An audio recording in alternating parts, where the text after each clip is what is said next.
நாடாளுமன்ற தேர்தலுக்கு பிறகு ஒன்றிய அரசு தாக்கல் செய்துள்ள முதல் பட்ஜெட்டில் ஆந்திராவும் பீகாரும் அதிக பலன்களை பெற்றுள்ளன. ஆந்திராவின் தலைநகர் அமராவதியை மேம்படுத்த 15,000 கோடி ரூபாய் ஒதுக்கீடு உள்ளிட்ட திட்டங்களும், பீகாரில் நெடுஞ்சாலைகளை மேம்படுத்த 58,000 கோடி ரூபாய் ஒதுக்கீடு உள்ளிட்ட திட்டங்களும் அறிவிக்கப்பட்டுள்ளன.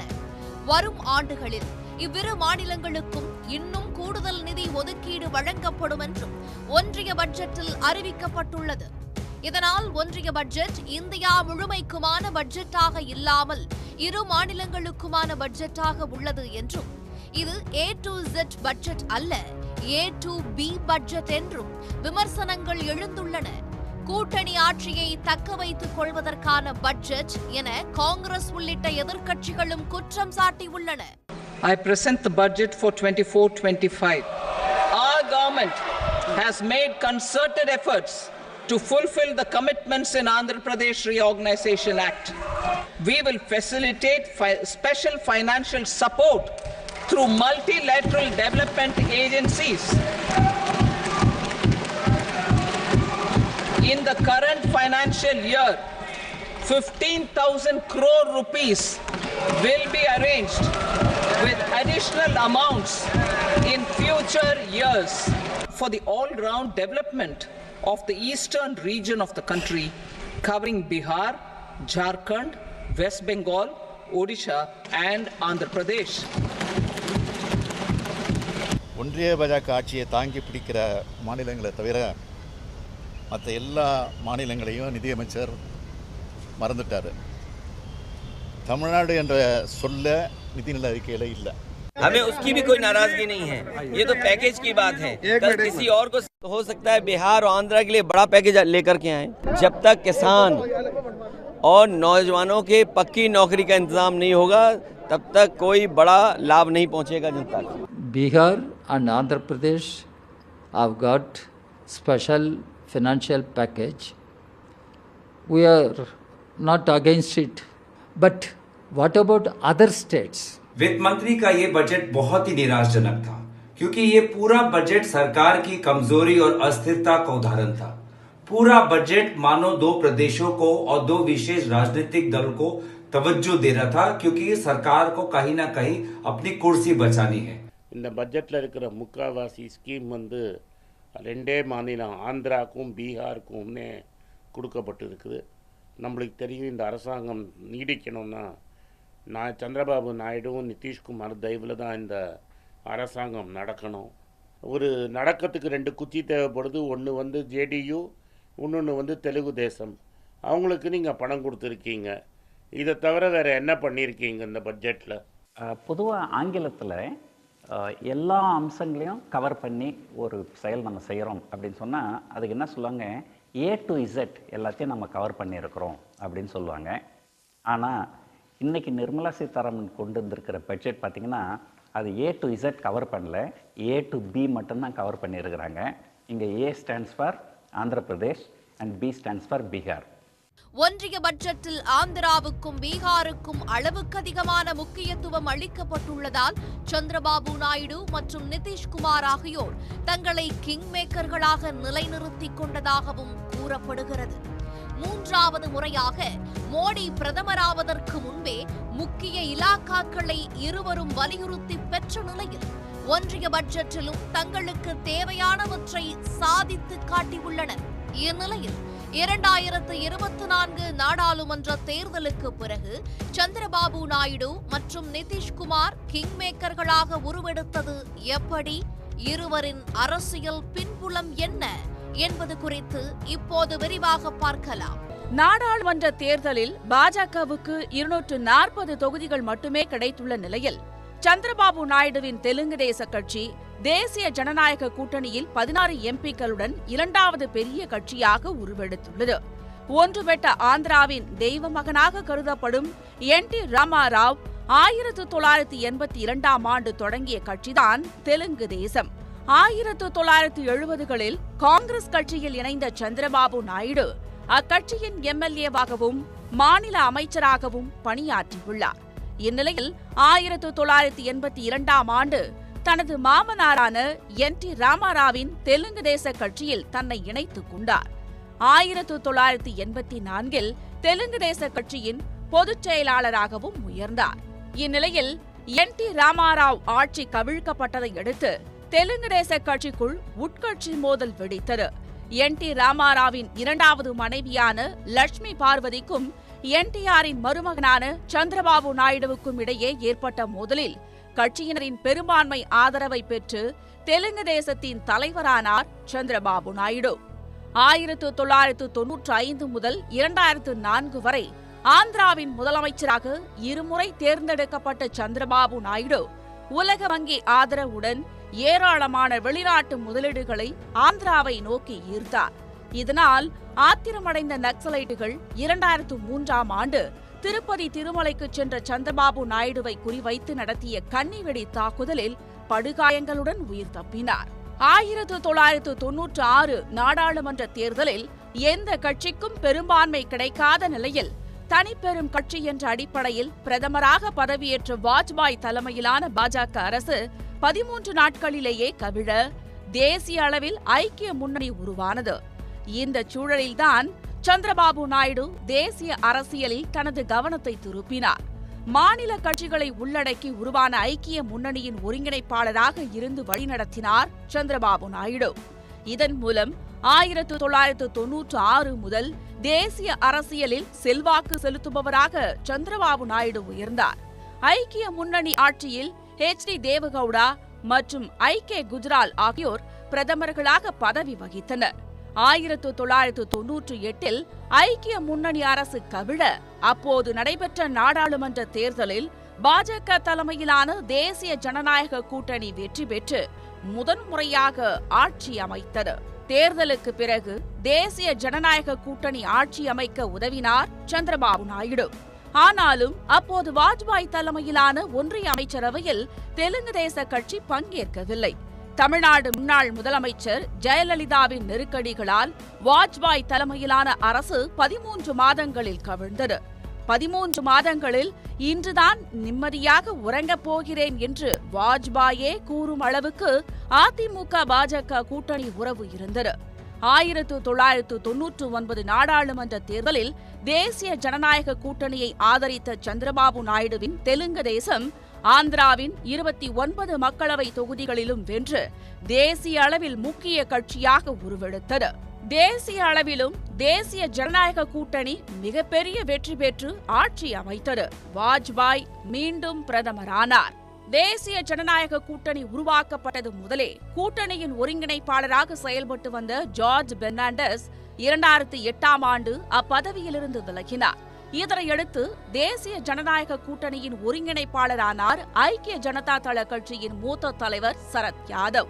2013ஆம் ஆண்டு நரேந்திர மோடியை பிரதமர் வேட்பாளராக பாஜக அறிவித்ததை ஏற்காமல் 17 ஆண்டு கால உறவை முறித்துக் கொண்டு தேசிய ஜனநாயக கூட்டணியிலிருந்து ஐக்கிய ஜனதா தளம் வெளியேறியதை அடுத்து ஒருங்கிணைப்பாளர் பதவியிலிருந்து சரத் யாதவ் விலகினார். இதனையடுத்து 2013ஆம் ஆண்டு ஆந்திர முதலமைச்சராக இருந்த சந்திரபாபு நாயுடு தேசிய ஜனநாயக கூட்டணியின் ஒருங்கிணைப்பாளராக தேர்வு செய்யப்பட்டார். தேசிய ஜனநாயக கூட்டணியின் ஒருங்கிணைப்பாளராக சந்திரபாபு நாயுடு இருந்தபோதுதான் 2014 நாடாளுமன்ற தேர்தலில் தேசிய ஜனநாயக கூட்டணி வெற்றி பெற்று நரேந்திர மோடி முதன்முறையாக பிரதமராக பதவியேற்றார். 2014ஆம் ஆண்டு அமைந்த நரேந்திர மோடி தலைமையிலான ஒன்றிய அரசு ஆந்திராவுக்கு சிறப்பு அந்தஸ்து என்ற கோரிக்கையை நிறைவேற்ற மறுத்ததால் 2018ஆம் ஆண்டு தேசிய ஜனநாயக கூட்டணியிலிருந்து வெளியேறினார். பாஜகவுக்கு தனிப்பெரும்பான்மை கிடைத்து நரேந்திர மோடி பிரதமரான பிறகு ஏறத்தாழ கைவிடப்பட்ட தேசிய ஜனநாயக கூட்டணி 2023 இறுதியில் இந்தியா கூட்டணி வலுப்பெற்ற நிலையில் மீண்டும் புதுப்பிக்கப்பட்டது. 2023 நவம்பரில் டெல்லியில் தேசிய ஜனநாயக கூட்டணி கூட்டம் பிரதமர் மோடி தலைமையில் நடைபெற்றது. இந்த கூட்டத்தில் பிரதமர் மோடிக்கு அடுத்த இடத்தில் அதிமுக பொதுச் செயலாளர் எடப்பாடி பழனிசாமிக்கு இடமளிக்கப்பட்டது. ஆனால் பல ஆண்டுகளாக தேசிய ஜனநாயக கூட்டணியின் முக்கிய தலைவராக விளங்கிய சந்திரபாபு நாயுடுவின் தெலுங்கு தேச கட்சி அந்த கூட்டத்தில் பங்கேற்கவில்லை. இந்தியா கூட்டணியில் இணையாத சந்திரபாபு நாயுடு தேசிய ஜனநாயக கூட்டணி கூட்டத்திலும் பங்கேற்காதது பாஜகவுக்கு குழப்பத்தை ஏற்படுத்தியது. இதற்கிடையே தேசிய ஜனநாயக கூட்டணியில் இரண்டாவது பெரிய கட்சியாக இருந்த அதிமுக கூட்டணியை விட்டு வெளியேற ஒரு வழியாக சந்திரபாபு நாயுடுவை கூட்டணிக்குள் இணைத்தது பாஜக. இதற்கிடையே ஆந்திர சட்டப்பேரவையில் சந்திரபாபு நாயுடு நடத்தப்பட்ட விதம், YSR காங்கிரசின் செயல்பாடுகளால் செய்தியாளர் சந்திப்பிலேயே சந்திரபாபு நாயுடு கதறி அழுதது ஆகியவை மாநிலம் முழுவதும் தாக்கத்தை ஏற்படுத்தின. இதேபோல் டெல்லி சென்று பிரதமர் மோடியை சந்திக்க முயன்ற சந்திரபாபு நாயுடு நீண்ட நேரம் காத்திருக்க வைக்கப்பட்டு திருப்பி அனுப்பப்பட்டதும் அவர் மீது அனுதாபத்தை ஏற்படுத்தின. இதன் உச்சமாக சந்திரபாபு நாயுடு ஊழல் வழக்குகளில் கைது செய்யப்பட்ட விதம் ஆந்திரா முழுவதும் அதிர்வலைகளை ஏற்படுத்திய நிலையில் நாடாளுமன்றம் மற்றும் ஆந்திர சட்டமன்றத்திற்கான தேர்தல்கள் அறிவிக்கப்பட்டன. சந்திரபாபு நாயுடுவின் தெலுங்கு தேசம் பவன் கல்யாணின் ஜனசேனா மற்றும் பாஜகவுடன் கூட்டணி அமைத்து தேர்தலை சந்தித்தது. சட்டமன்ற தேர்தலில் பெரும்பான்மை பெற 88 தொகுதிகளில் வெற்றி பெற வேண்டிய நிலையில் தெலுங்கு தேசம் 135 தொகுதிகளில் அமோக வெற்றி பெற்றது. இதே போலவே நாடாளுமன்ற தேர்தலில் ஆந்திராவில் மொத்தமுள்ள 25 தொகுதிகளில் 16 தொகுதிகளை தெலுங்கு தேசம் கைப்பற்றியது. சந்திரபாபு நாயுடுவின் கூட்டணி கட்சிகளான பாஜகவுக்கு 3 தொகுதிகளும் ஜனசேனாவுக்கு 2 தொகுதிகளும் கிடைத்தன. ஆந்திராவில் சந்திரபாபு நாயுடு தலைமையிலான தேசிய ஜனநாயக கூட்டணி அமோக வெற்றி பெற்றாலும் தேசிய அளவில் பாஜக தலைமையிலான தேசிய ஜனநாயக கூட்டணிக்கு எதிர்பார்த்த வெற்றி கிடைக்கவில்லை. ஆட்சி அமைக்க தேவையான 272 தொகுதிகளில் பாஜக வெற்றி பெற முடியாத நிலையில் கூட்டணி கட்சிகளின் ஆதரவுடன் மட்டுமே மோடி மீண்டும் பிரதமராக முடியும் என்ற சூழல் உருவானது. இதனால் மீண்டும் தேசிய ஜனநாயக கூட்டணியின் கூட்டம் அவசரமாக கூட்டப்பட்டது. பாஜக தலைமையிலான தேசிய ஜனநாயக கூட்டணியாக இருந்தாலும் அனைவரின் பார்வையும் சந்திரபாபு நாயுடு மீதே இருந்தன. தேசிய ஜனநாயக கூட்டணியில் பாஜகவுக்கு அடுத்த பெரிய கட்சியாக தெலுங்கு தேசம் உருவாகி இருந்ததே அதற்கு காரணமாகும். அது மட்டுமன்றி சந்திரபாபு நாயுடுவின் மிக முக்கிய கோரிக்கையான ஆந்திராவுக்கு சிறப்பு அந்தஸ்து, இந்த கோரிக்கையை பிரதமரான நரேந்திர மோடி மறுத்ததால் தான் அவர் தேசிய ஜனநாயக கூட்டணியிலிருந்து வெளியேறினார் என்பதும் தற்போது முக்கியத்துவம் பெற்றுள்ளது. சந்திரபாபு நாயுடுவின் ஆதரவு இருந்தால் மட்டும்தான் மோடி மீண்டும் பிரதமராக முடியும் என்ற சூழலில் ஆந்திராவுக்கு சிறப்பு அந்தஸ்து கோரிக்கை நிறைவேற்றப்படுமா என காங்கிரஸ் பொதுச் செயலாளர் ஜெய்ராம் ரமேஷ் கேள்வி எழுப்பினார். ஆந்திராவுக்கு சிறப்பு அந்தஸ்து வழங்குவோம் என்ற காங்கிரஸ் கட்சியின் தேர்தல் வாக்குறுதியையும் அவர் சுட்டிக்காட்டினார். இப்போ ரீஜனல் பார்ட்டிஸ் ரொம்ப முக்கியமாக இதில் வந்திருக்கு. எல்லாத்தையும் ஒரு யூனிஃபார்ம் இதில் போகிறது இந்தியாவுக்கு ஒத்து வராத விஷயம். இந்தியாவுடைய பொலிட்டிக்கல் கல்ச்சருக்கு விரோதமான ஒரு போக்கு தான் அது. அது முன்னாலே நடந்திருக்கு அது, ஆனால் இந்த அளவுக்கு நடக்கலை. எல்லாம் ஒன் நேஷன் ஒரு எலெக்ஷன் முடியுமா இன்றைக்கி? இப்போ தான் மகத்தான வெற்றி அடைஞ்சிருக்காங்க ஆந்திர பிரதேசத்தில். இந்த இதில் நிதிஷ்குமார் இப்போ எலெக்ஷன் ஃபேஸ் பண்ணோம், அசம்பிளி எலெக்ஷன் October, November 2025. அது வேறு விஷயம். ஆனால் சந்திரபாபு நாயுடு லோக்சபாலையும் சரி அசம்பிளியிலும் சரி மகத்தான வெற்றி அடைந்திருக்காரு. இப்போ ஒரு வருஷத்துலையோ 2 வருஷத்துலையோ அதை கலைச்சிடுவாங்களா அந்த அசம்பிளியை? அவருக்கு அங்கே இப்போ இது போயிடுமா? அதெல்லாம் ஒத்துக்க மாட்டாங்க.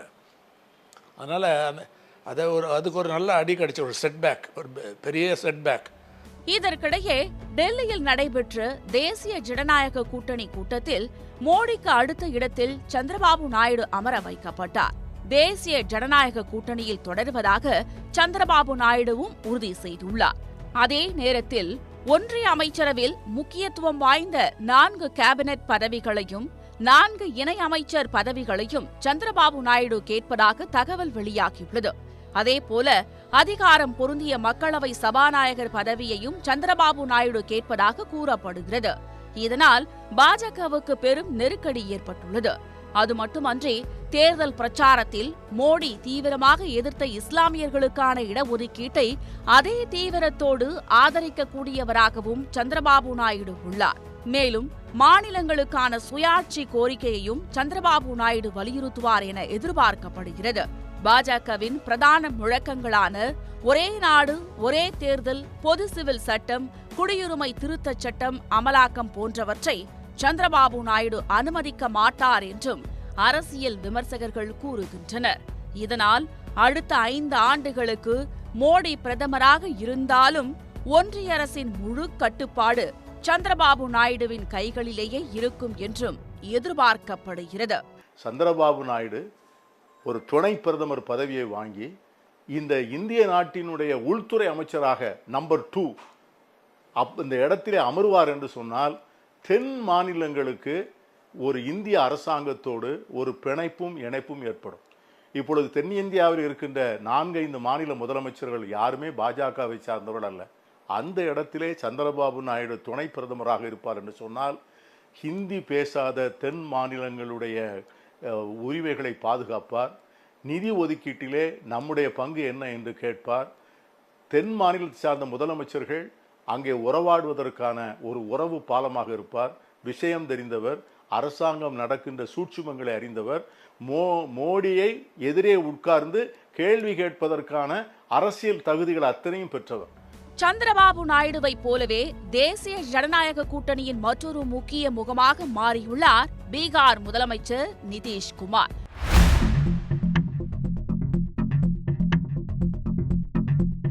பீகார் மாநிலம் பக்தியார்பூரை பூர்வீகமாக கொண்ட நிதிஷ்குமார் அரசு வேலையை உதறிவிட்டு அரசியலுக்கு வந்தவராவார். ராம் மனோகர் லோகியா, சத்யேந்திர நாராயண் சின்ஹா போன்ற தலைவர்களால் ஈர்க்கப்பட்டு அரசியலுக்கு வந்த நிதிஷ் முன்னாள் பிரதமர் இந்திரா காந்தி பிரகடனப்படுத்திய அவசர நிலைக்கு எதிராக பீகாரில் சோசலிஸ்ட் தலைவரான ஜெயபிரகாஷ் நாராயணன் தலைமையிலான இயக்கத்தில் இணைந்து போராடத் தொடங்கினார். மிசா சட்டத்தின் கீழ் கைது செய்யப்பட்டு 19 மாதங்கள் சிறையில் அடைக்கப்பட்டார். சிறையிலிருந்து விடுதலையான நிதிஷ்குமார் சத்யேந்திர நாராயண் சின்ஹா தலைமையில் ஜனதா கட்சியில் இணைந்தார். 1985இல் பீகார் சட்டமன்ற உறுப்பினரான நிதிஷ்குமார் 1989 நாடாளுமன்ற தேர்தலில் போட்டியிட்டு மக்களவை உறுப்பினராக தேர்ந்தெடுக்கப்பட்டார். அப்போது VP சிங் தலைமையிலான அமைச்சரவையில் கூட்டுறவு மற்றும் வேளாண் துறை இணை அமைச்சராக பணியாற்றினார். 1991இல் நடைபெற்ற நாடாளுமன்ற தேர்தலில் மீண்டும் மக்களவை உறுப்பினரானார் நிதிஷ்குமார். 1991 முதல் 1993 வரை ஜனதா தள கட்சியின் பொதுச் செயலாளராகவும் அக்கட்சியின் நாடாளுமன்ற குழு துணைத் தலைவராகவும் பதவி வகித்தார்.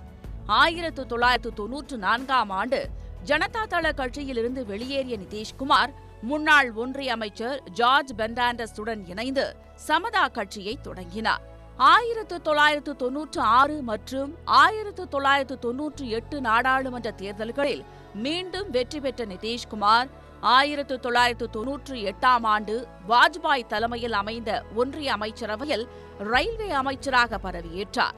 கடல் வழி மற்றும் சாலை போக்குவரத்து துறை அமைச்சராகவும் கூடுதல் பொறுப்பு வகித்தார்.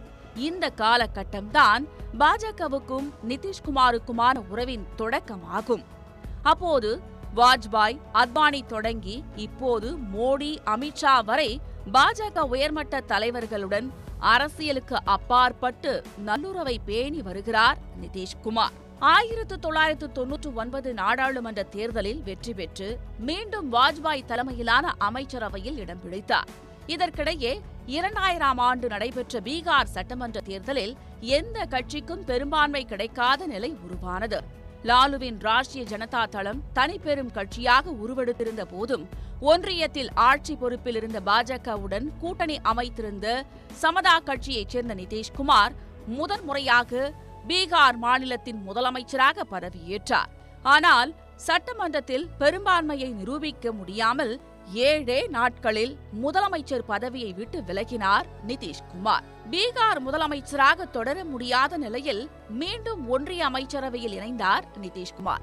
2003ஆம் ஆண்டு சரத் யாதவ் தலைமையில் செயல்பட்ட ஜனதா தள கட்சியும் நிதிஷ் தலைமையிலான சமதா கட்சியும் இணைந்து ஐக்கிய ஜனதா தளமாக மாறியது. 2005 பீகார் சட்டமன்ற தேர்தலில் பாஜகவுடன் கூட்டணி அமைத்து போட்டியிட்ட ஐக்கிய ஜனதா தளம் தனிப்பெரும் கட்சியாக உருவெடுத்தது. இதையடுத்து பாஜக ஆதரவுடன் பீகார் முதலமைச்சராக 2வது முறையாக பதவியேற்றார் நிதிஷ்குமார். பாஜகவுடனான நிதிஷ்குமாரின் ஆட்சி 2010 சட்டப்பேரவை தேர்தலிலும் தொடர்ந்தது. ஐக்கிய ஜனதா தளம் பாஜக கூட்டணி மீண்டும் வெற்றி பெற 3வது முறையாக பீகார் முதலமைச்சராக நிதிஷ்குமார் பதவியேற்றார். 15 ஆண்டுகளுக்கு மேலாக நீடித்த நிதிஷ்குமார் பாஜக இடையிலான உறவில் 2013ஆம் ஆண்டு விரிசல் ஏற்பட்டது. 2014 நாடாளுமன்ற தேர்தலுக்கான தேசிய ஜனநாயக கூட்டணியின் பிரதமர் வேட்பாளராக அப்போதைய குஜராத் முதலமைச்சர் நரேந்திர மோடியை பாஜக அறிவித்தது. பாஜகவின் இந்த முடிவுக்கு கடும் எதிர்ப்பு தெரிவித்தார் நிதிஷ்குமார். 2002ஆம் ஆண்டு குஜராத் கலவரத்தை மேற்கோள் காட்டி நரேந்திர மோடி பிரதமர் வேட்பாளராக அறிவிக்கப்பட்டதை கண்டித்து தேசிய ஜனநாயக கூட்டணியிலிருந்து நிதிஷ்குமார் வெளியேறினார். 2014 நாடாளுமன்ற தேர்தலில் தனித்து போட்டியிட்ட நிதிஷ்குமாரின் ஐக்கிய ஜனதா தளம் படுதோல்வியை சந்தித்தது. பாஜகவுடன் கூட்டணியை முறித்துக் கொண்டு நாடாளுமன்ற தேர்தலில் தனித்து களமிறங்கி தோல்வியை சந்தித்திருந்த நிதிஷ்குமார் 2015 பீகார் சட்டமன்ற தேர்தலில் லாலு பிரசாத்தின் ராஷ்டிரிய ஜனதா தளத்துடன் கூட்டணி அமைத்து மீண்டும் முதலமைச்சரானார். அடுத்த 2 ஆண்டுகளில் மீண்டும் பாஜக கூட்டணிக்கு திரும்பிய நிதிஷ்குமார் 2020 பீகார் சட்டமன்ற தேர்தலை பாஜகவோடு இணைந்து சந்தித்தார். தேர்தலில் கூட்டணி வெற்றி பெற்று நிதிஷ் மீண்டும் முதலமைச்சர் ஆனாலும் ஐக்கிய ஜனதா தளம் 43 எம்எல்ஏக்களை மட்டுமே பெற்றிருந்தது. பாஜக ஆதரவால் மட்டுமே நிதிஷ் முதலமைச்சரான நிலையில் பாஜக அவருக்கு கடும் நெருக்கடிகளை கொடுக்க தொடங்கியது. முக்கிய துறைகள் அனைத்தையும் கையில் வைத்துக் கொண்ட பாஜகவின் நெருக்கடிகளை தாங்க முடியாமல் முதலமைச்சர் பதவியை ராஜினாமா செய்துவிட்டு கூட்டணியிலிருந்து வெளியேறினார் நிதிஷ்குமார். பாஜக கூட்டணியிலிருந்து வெளியேறிய நிதிஷ்குமாருக்கு தேஜஸ்வி தலைமையிலான ராஷ்டிரிய ஜனதா தளம், காங்கிரஸ், இடதுசாரிகள் உள்ளிட்ட கூட்டணி ஆதரவளிக்க முன்வந்தது. இதற்கு பிறகு சற்றே நிம்மதியடைந்த நிதிஷ்குமார் தேசிய அளவில் பாஜகவுக்கு எதிரான கட்சிகளை ஒன்று திரட்டப் போவதாக அறிவித்தார். அறிவித்ததோடு மட்டுமல்லாமல் நாடு முழுவதும் பயணித்து காங்கிரஸ், திரிணாமுல் காங்கிரஸ், ஆம் ஆத்மி உள்ளிட்ட முக்கிய எதிர்க்கட்சிகளை ஓரணியில் திரட்டி எதிர்க்கட்சி கூட்டணியின் முதல் கூட்டத்தை பாட்னாவில் நடத்தியும் காட்டினார். அந்த கூட்டணிதான் பின்னாளில் இந்தியா கூட்டணியாக பெயர் பெற்று நிலைத்து நிற்கிறது. 2023 ஜூலையில் இந்தியா கூட்டணியின் முதல் கூட்டத்தை கூட்டிய நிதிஷ்குமார் அடுத்த 6 மாதங்களுக்குள், அதாவது 2024 ஜனவரியில் பாஜக தலைமையிலான தேசிய ஜனநாயக கூட்டணிக்கு திரும்பினார். நிதிஷ்குமார் மீண்டும் முதலமைச்சராக தொடர பாஜக ஆதரவு அளித்தாலும் மீண்டும் நெருக்கடிகளை அதிகரிக்க தொடங்கியது. 40 நாடாளுமன்ற தொகுதிகள் கொண்ட பீகாரில் 17 தொகுதிகளை எடுத்துக்கொண்ட பாஜக நிதிஷ்குமாருக்கு ஒரு தொகுதி குறைவாக 16 தொகுதிகளை மட்டுமே கொடுத்தது. சிராக் பஸ்வானுக்கு 5 தொகுதிகளும், ஜித்தன் ராம் மஞ்சி மற்றும் உபேந்திராவுக்கு தலா 1 தொகுதிகள் ஒதுக்கப்பட்டன. இறுதியில் நிதிஷ்குமாரின் ஐக்கிய ஜனதா தளமும் பாஜகவும் தலா 12 தொகுதிகளில் வெற்றி பெற்றன. சிராக் பஸ்வானின் லோக் ஜனசக்தி கட்சி போட்டியிட்ட 5 தொகுதிகளிலும் வென்றது. 12 தொகுதிகளில் வெற்றி பெற்றதன் மூலம் பாஜக கூட்டணியில் 3வது பெரிய கட்சியாக உருவெடுத்துள்ளார் நிதிஷ்குமார். எந்த மோடியை பிரதமர் வேட்பாளராக ஏற்காமல் தேசிய ஜனநாயக கூட்டணியை விட்டு நிதிஷ்குமார் வெளியேறினாரோ அந்த மோடி இப்போது நிதிஷ்குமார் ஆதரவு இருந்தால் மட்டுமே பிரதமராக முடியும் என்ற சூழல் உருவாகியுள்ளது. தேசிய ஜனநாயக கூட்டணியில் சந்திரபாபு நாயுடுவுக்கு அடுத்த இடத்தை பெற்று முக்கிய தலைவராக நிதிஷ்குமார் உயர்ந்துள்ளார். சந்திரபாபு நாயுடுவை போலவே நிதிஷ்குமாரின் நீண்டகால கோரிக்கை பீகார் மாநிலத்துக்கு சிறப்பு அந்தஸ்து வழங்க வேண்டும் என்பது. சந்திரபாபு நாயுடு வந்து ஜெகன்மோகன் ரெட்டியால் கைது செய்யப்படுகிறார். அதே ஜெகன்மோகன் ரெட்டி மீது பல்வேறு வழக்குகள் 10க்கும் மேற்பட்ட சிபிஐ வழக்குகள்லாம் இருக்குது. அவருக்கு எதிராக பல முக்கியமான வழக்குகள், குற்ற வழக்குகள் வந்து அதுவும் வந்து இது கரப்ஷன் சார்ஜஸே இருக்குது. அவர்கள் நினைத்திருந்தால் ஜெகன்மோகன் பிஜேபியோட நல்ல இணக்கமாக இருந்தவர். கூட்டணி உறுதியானதற்கப்புறம் சந்திரபாபு நாயுடு கைது செய்யப்பட்டார். ஆனால் அதை பார்த்து வேடிக்கை தான் பார்த்தது பாஜக வந்து எந்த விதத்திலையும் அது கண்டனம் கூட தெரிவிக்கவில்லை, நடவடிக்கை எடுக்கவில்லை. அதே போல் நிதிஷ்குமார் இந்தியா கூட்டணிக்கு வருவதற்கு சில மாதங்களுக்கு முன்பு என் கட்சியை உடைத்து சின்னாபினமாக்க பார்க்குறாருன்னு சொல்லி அந்த ஆர்வி சிங் அவர்களை வந்து அவங்களை இழுத்து போச்சு பண்ணி அவர் பக்கம் இழுத்தப்போ, முக்கிய நிர்வாகி நிதிஷ்க்கு அப்புறம் அவரை இழுத்தப்போ இதே குற்றச்சாட்டை வச்சார். இன்றைக்கி டேபிள்ஸ் ஹவ் டர்ன்டுன்னு சொல்லுவோம் இல்லையா, காலம் எப்படி மாறி இருக்குன்னா அவர்கள் வரமாட்டார்களா என்று தேவடு காத்துட்ருக்காரு மோடியும் அமித்ஷாவும். நிதிஷ்குமாரும் வந்து நிதிஷ்குமார் வரக்கூடிய பிளேனில் தான் வந்து தேஜஸ்வியும் பின்னாடி அமர்ந்து வர்றாருன்னு செய்திகள் வரும்பொழுது அதை பார்த்து பாஜக பதறுது. நிதிஷ்குமாரின் ஆதரவு இருந்தால் மட்டுமே மோடி ஆட்சி நீடிக்கும் என்ற நிலையில் பீகாருக்கான சிறப்பு அந்தஸ்து கோரிக்கை மீண்டும் முக்கியத்துவம் பெற்றுள்ளது. அதோடு மட்டுமல்ல, மாநிலத்தில் முதலமைச்சராக நீடிக்க பாஜக அளித்த நெருக்கடிகளை நிதிஷ்குமார் அவ்வளவு எளிதாக மறக்க மாட்டார் என கூறப்படுகிறது.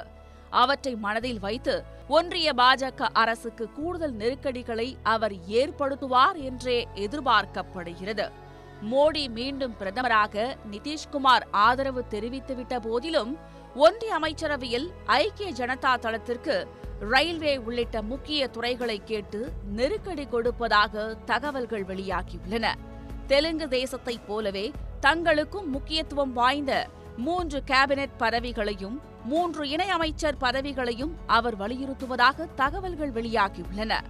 சந்திரபாபு நாயுடுவைப் போலவே பாஜகவின் ஒரே நாடு ஒரே தேர்தல், பொது சிவில் சட்டம், குடியுரிமை திருத்தச் சட்டம் அமலாக்கம் போன்றவற்றை நிதிஷ்குமாரும் ஏற்க மாட்டார் என்பதால் பாஜக என்ன செய்ய போகிறது என்ற கேள்வி எழுந்துள்ளது. ஒன்றிய நிதியமைச்சர் நிர்மலா சீதாராமன் தாக்கல் செய்த பட்ஜெட்டில் தமிழ்நாடு உள்ளிட்ட பல மாநிலங்கள் முழுமையாக புறக்கணிக்கப்பட்டுள்ள நிலையில் ஆந்திரா மற்றும் பீகாருக்கு அதிகமான திட்டங்கள் அறிவிக்கப்பட்டுள்ளது சர்ச்சையை ஏற்படுத்தியுள்ளது. ஆந்திரா மறுசீரமைப்பு சட்டத்தில் உள்ள உறுதிமொழிகளை ஒன்றிய அரசு நிறைவேற்ற உள்ளதாகவும் முதல் கட்டமாக ஆந்திராவின் புதிய தலைநகரான அமராவதியை மேம்படுத்த 15,000 கோடி ரூபாய் நிதி வழங்கப்படும் என்றும் பட்ஜெட்டில் அறிவிக்கப்பட்டுள்ளது. வரும் ஆண்டுகளில் இந்த உதவித்தொகை மேலும் அதிகரிக்கப்படும் என்றும் உறுதியளிக்கப்பட்டுள்ளது. இதேபோல ராயலசீமா, பிரகாசம் மற்றும் வடக்கு கடலோர ஆந்திரா ஆகியவை பின்தங்கிய பகுதிகளாக அறிவிக்கப்பட்டு தேவையான நிதியுதவி வழங்கப்படும் என்றும் தெரிவிக்கப்பட்டுள்ளது. ஆந்திராவின் முக்கிய நீர்ப்பாசன திட்டமான போலாவரம் நீர்ப்பாசன திட்டம் உரிய நிதி ஒதுக்கி விரைவில் நிறைவேற்றப்படும் என்றும் தெரிவிக்கப்பட்டுள்ளது. இதேபோல பீகாரில் புதிய விமான நிலையங்கள், மருத்துவக் கல்லூரிகள் மற்றும் விளையாட்டுத் துறைக்கான உட்கட்டமைப்பு உள்ளிட்டவை மேம்படுத்தப்படும் என்றும் ஒன்றிய பட்ஜெட்டில் தெரிவிக்கப்பட்டுள்ளது. பீகாரின் நெடுஞ்சாலை பணிகளுக்காக 26,000 கோடி ரூபாய் ஒதுக்கீடு செய்யப்பட்டுள்ளது. பீகாரின் வெள்ளத்தடுப்பு மற்றும் நீர்ப்பாசன திட்டங்களுக்காக 11,500 கோடி ரூபாய் ஒதுக்கீடு செய்யப்படும் என்றும் அறிவிக்கப்பட்டுள்ளது. 2,400 மெகாவாட் திறன் கொண்ட மின் உற்பத்தி மையம் 21,400 கோடி ரூபாய் செலவில் பீகாரில் அமைக்கப்படும் என்றும் கயாவில் தொழில்துறை வழித்தடம் உருவாக்கப்படும் என்றும் உறுதியளிக்கப்பட்டுள்ளது. பீகாரில் சுற்றுலாத்துறையை மேம்படுத்தும் வகையில் கயாவில் உள்ள விஷ்ணுபாத் கோயில் மற்றும் புத்த கயாவில் உள்ள மகோபதி கோயில்களுக்கான வழித்தடங்கள் மேம்படுத்தப்படும் என்றும் பட்ஜெட்டில் தெரிவிக்கப்பட்டுள்ளது. பாஜக கூட்டணி கட்சி தலைவர்களான நிதிஷ் மற்றும் சந்திரபாபு ஆகியோர் முதல் பட்ஜெட்டிலேயே தங்களுக்கு தேவையானவற்றை வலியுறுத்தி பெற்றுள்ளது ஒன்றிய அரசின் பலவீனத்தை காட்டுவதாக காங்கிரஸ் கட்சி விமர்சித்துள்ளது. முற்றிலும் இரு மாநிலங்களுக்கான பட்ஜெட்டாக ஒன்றிய பட்ஜெட் இருப்பதாக குற்றம் சாட்டி நாடாளுமன்ற வளாகத்தில் இந்தியா கூட்டணி கட்சி எம்பிக்கள் போராட்டத்தில் ஈடுபட்டனர்.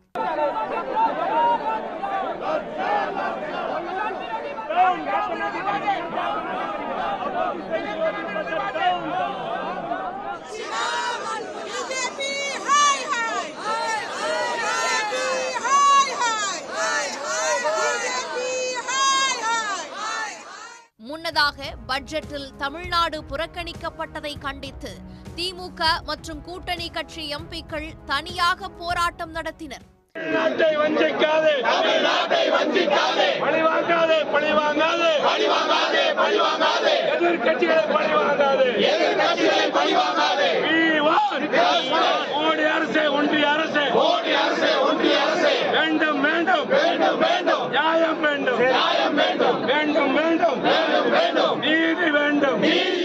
இந்த அரசாங்கம் பீகார் மாநிலத்திற்கு அவர்கள் கேட்டதை எல்லாம் தருவதும், ஆந்திர பிரதேசத்தை தருவதும் அவர்கள் கூட்டணி கட்சியில் இருப்பவர்களை திருப்திப்படுத்துவதற்காக என்று எடுத்துக்கொள்ளக்கூடிய அளவிலே தான் சூழ்நிலை இருக்கிறது. தென்னிந்திய மாநிலங்களை முற்றாக புறக்கணித்திருக்கிற ஆந்திராவை தவிர முற்றாக புறக்கணித்திருக்கிற இந்த பட்ஜெட் கண்டனத்திற்குரியது. இது இரு மாநிலங்களுக்கு ஆதரவாக அல்லது இரண்டு தோழமை கூட்டணி கட்சிகளுக்கு ஆதரவாக அல்லது அந்த கட்சிகளின் அழுத்தத்திற்கு அச்சப்பட்டு தயாரிக்கப்பட்ட ஒரு பட்ஜெட்டாக இது இருக்கிறது. நீங்கள் பீகார் கொடுக்கறதையோ அல்லது ஆந்திரா கொடுக்கறதையோ வேணான்னு சொல்லலை. ஏன் 2 மாநிலத்துக்கு மட்டும் கொடுக்குறீங்க? தமிழ்நாட்டை ஏன் புறக்கணிக்கிறீங்க? இந்தியாவில் இருக்கிற மற்ற மாநிலங்களை ஏன் புறக்கணிக்கிறீங்கிறது தான் எங்களுடைய கேள்வி. இந்திய தேசத்திற்கான நிதிநிலை அறிக்கையாக அது இல்லை. முழுக்க முழுக்க தன்னுடைய ஆட்சியை காப்பாற்றிக் கொள்வதற்கும் தன்னுடைய அதிகாரத்தை தக்க வைத்துக் கொள்வதற்கும் ஆந்திராவிற்கும் பீகாருக்குமான நிதிநிலை அறிக்கையாக இது அமைந்திருக்கிறது. இன்றைய பாரத பிரதமர் தனக்கு உதவியவர்களுக்கு நன்றி தெரிவித்துக் கொள்வதற்காக இந்த நிதியை ஒதுக்கியிருக்கிறார். இந்த நிகழ்வு என்பது ஒரு நாட்டுடைய பிரதமரும் அரசியல் ரீதியாக ஒரு சராசரி மனிதர் தான் என்பதை இது காட்டுகிறது. முழுக்க முழுக்க ஆந்திராவுக்கும் பீகாருக்குமான பீகாரில் வெள்ள பாதிப்புகள்ன்ற பேரில் பீகார், சிக்கிம், ஹிமாச்சல பிரதேசம், அஸ்ஸாம் உள்ளிட்ட 4 மாநிலங்களுக்கு நிதி ஒதுக்கீடு நடைபெற்று இருக்குது. அதில் பீகாரில் ஒரு ப்ராஜெக்ட்டுக்கு 11,000 கோடி வரைக்கும் சாங்ஷன் பண்ணுறாங்க ஃப்ளட் மிட்டிகேஷன்ற பேரில். நாடாளுமன்றத்திலும் பட்ஜெட்டுக்கு எதிர்க்கட்சிகள் கண்டனம் தெரிவித்தன. மக்களவை, மாநிலங்களவை என இரு அவைகளிலிருந்தும் வெளிநடப்பு செய்துள்ளன. இதனால் பிரதமர் மோடி தலைமையிலான கூட்டணி அரசுக்கு வரும் நாட்களில் நெருக்கடி அதிகரிக்கும் என எதிர்பார்க்கப்படுகிறது. உடனுக்குடன் செய்திகளை தெரிந்து கொள்ள சன் நியூஸ் பெல் ஐகானை கிளிக் பண்ணுங்க.